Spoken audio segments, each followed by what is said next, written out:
Welcome to a special edition of Kitchen Chat, a taste of luxury, history, and hospitality. This is your host, Margaret McSweeney, and I'm so glad you are joining me on this delicious journey. Today, let's visit two majestic Roccaforte properties, Brown's Hotel in London and the Balmoral in Edinburgh. Located in the heart of London's elegant Mayfair, Brown's Hotel is an iconic luxury hotel where history and 21st century sophistication come together. Brown's is a retreat of choice for royalty, presidents, and literary greats over the centuries, and the hotel makes each guest feel special. The Balmoral is a legendary hotel located in Edinburgh, a city once known as the Athens of the North. Guests are welcomed by employees in bespoke Balmoral tartan. The afternoon tea experience in both Brown's Hotel and the Balmoral are outstanding and most memorable. What a delightful honor to have a kitchen chat with the Balmoral's executive pastry chef, Ross Snedden, who was at Brown's Hotel to help launch a special collaboration for the summer afternoon tea. Well, I can't wait to hear about the inspiration, not only at the Balmoral Hotel, but also here, and the very special new theme you're launching. Thus the reason I am doing a kitchen chat and a hat, I must say. Yeah. Well, so first, both properties are part of Roccaforte hotels, yes, but both are very distinctive and have their own identity. Therefore, their offering has to be tailored to each of the properties. Here at Brown's, we've just recently released a Lock and Co collaboration. Yes. Lock and Co is a luxury hatters just over the road here in Mayfair, and they're responsible for creating the bowler hat, creating Churchill's hats, creating the royal hats, creating you guys' hats. And if anyone who's anyone has a Lock and Co hat, it's a fantastic place. We were taken there, and the people there were kind enough to show us around, show us the cutting, show us the patterns, show us their archives. And you know, we felt it had a lot of synergy with Brown's. Yes. Both being very, both being institutions. Yes. Lock and Co in hat making and fashion. Brown's been an institution in London's hotels. Yes. And yet it was a great fit. Oh, yeah. It's a perfect fit. The perfect pairing with an afternoon tea and hats. But I'd love to know the inspiration. First, we'll talk about the new tea here, and then I'd also like to talk about Edinburgh and the exquisite tea there as well. So what inspired you? So you went and visited the milliner with Lock & Co. Did visiting there inspire some of the creations? Indeed, it did. I think seeing the emphasis that Lock & Co put on their sourcing of the fabrics, of their respect for tradition, yes, and just the general ethos of what they do, it kind of mirrored the style of food that we try and produce here at Brown's, certainly the pastries. Why the pastries here at Brown's are classic and recognisable, like the gâteau religieux, the madeleine. We still like to have them have an interesting contemporary edge, yes, you know, something that's kept up to date, and you know, are very beautiful. However, not faddy, not trendy, something timeless. Yes, you know, timeless luxury, both with Lock & Co and the exquisite tea here at Brown's. Yes. So you mentioned, I can't wait for you to share this with our friends, you'd mentioned about just even the luxury of the pistachio nuts and the sourcing. This is incredible. I mean, the sourcing is very important in the tea. The ingredient you're referencing is the Bronte pistachios in the pistachio layers. These come from Sicily. They're one of the most prized ingredients in the world. They're the pastry kitchen's equivalent of truffles or caviar. And these pistachios are, like I say, the best in the world, and I believe in Italy the pistachios are guarded to ensure that the crops are protected. And Yeah, we're very fortunate enough to use, in the pistachio, we use Bronte pistachios, we use Amade chocolate from Chow. Wow. In the religious, we use most amazing Madagascar vanilla. And all the ingredients are the best that we can possibly buy. Yes. Yeah. So that's very important, and also the tea itself. Yes, and the tea Yeah. is just so elevated. And can you share with us the sourcing and the story behind that as well? Yeah, well, the tea is sourced from a lady called Henrietta Lovell, who runs a rare tea company. Yes. And that tea we have just brought in here at Brown's. It's something we've used at the Balmoral for a few years, and we feel that she's the best in the world, and we feel her tea is the best in the world. So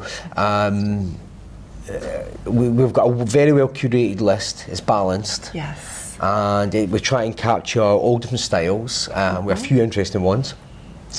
And you know, we take it very seriously. We take it very seriously in the brewing, the infusion times, weighing the tea, the water ratio, and serving it properly.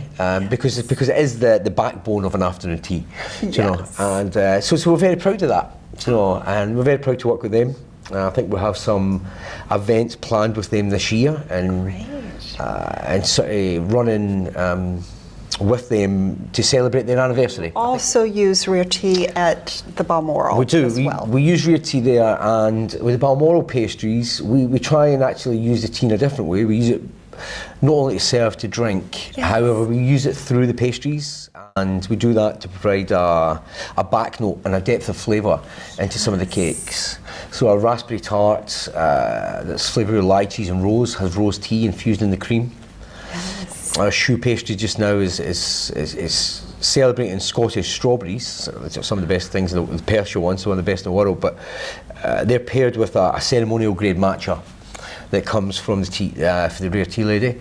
Quite often in patisserie you see matcha being bright green. Yes. Do you know, it's almost like green. And ours is a more subtle pastel one. It's because ours is proper drinking matcha. It's not the coloured, sweetened stuff that's commercially produced. I love that. So different profiles for both properties, and any Scottish, well, you talked about the strawberries, any whiskey introduced in the pairings as well? Yeah, I mean, we use whiskey in the Balmoral quite a lot. It's a hero Scottish ingredient, isn't it? Yes. And you know, we've got a fantastic bar in the Balmoral called Scotch Bar. Yes. I think it has the largest collection of single malts in the country.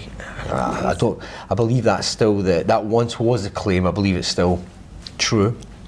And you know, they're doing all these massive promotions, mostly with Macallum and these amazing whisky houses. We've just recently got a bottle.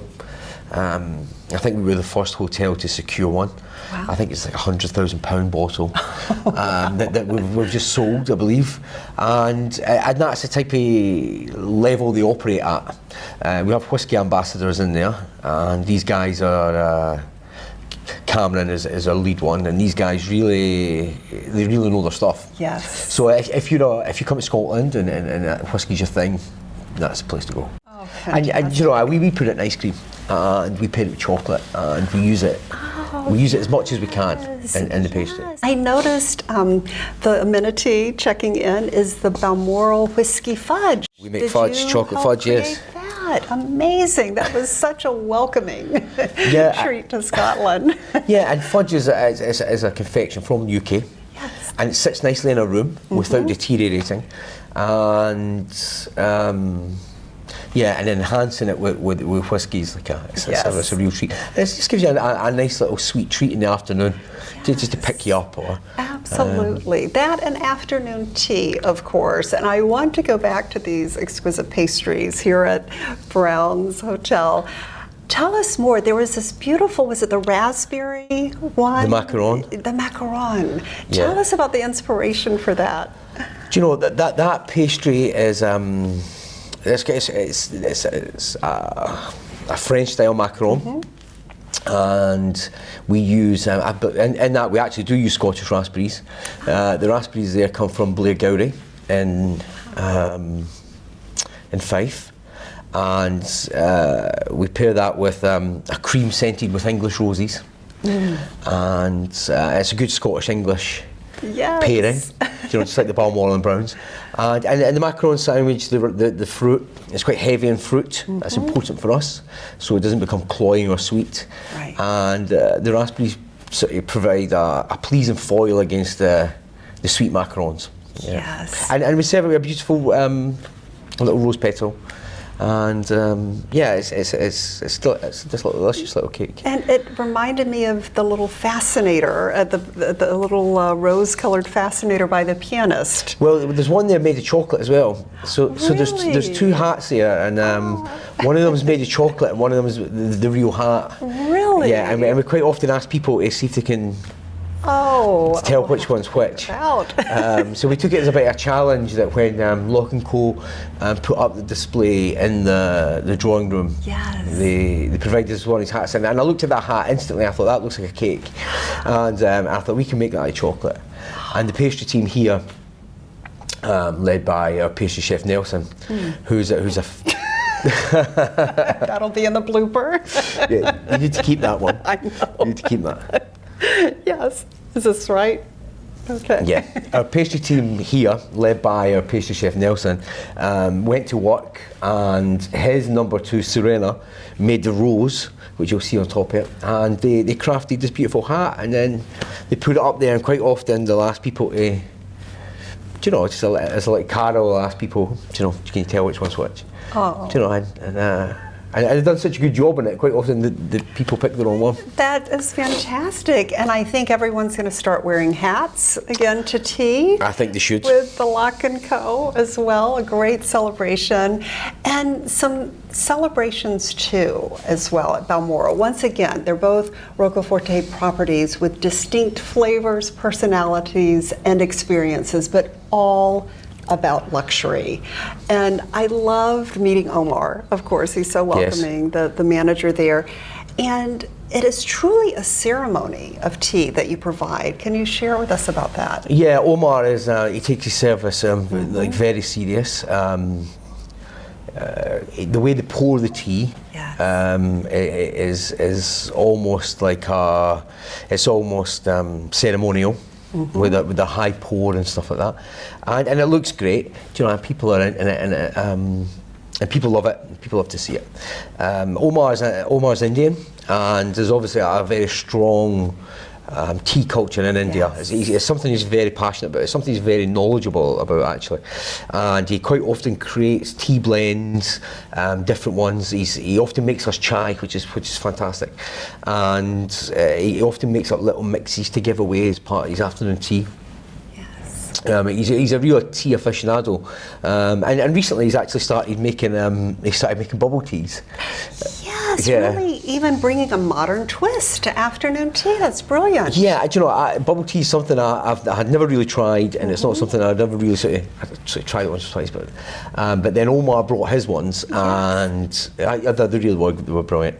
And they're fun and they're light-hearted, and cool and nice for the summer.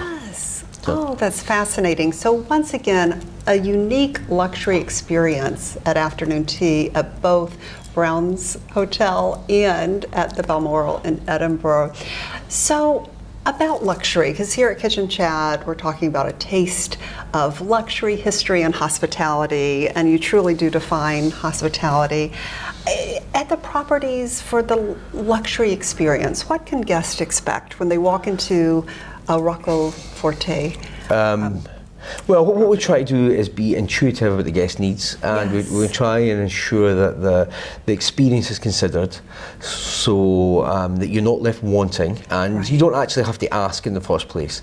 The service and the offering is crafted in such a way that everything's provided for you.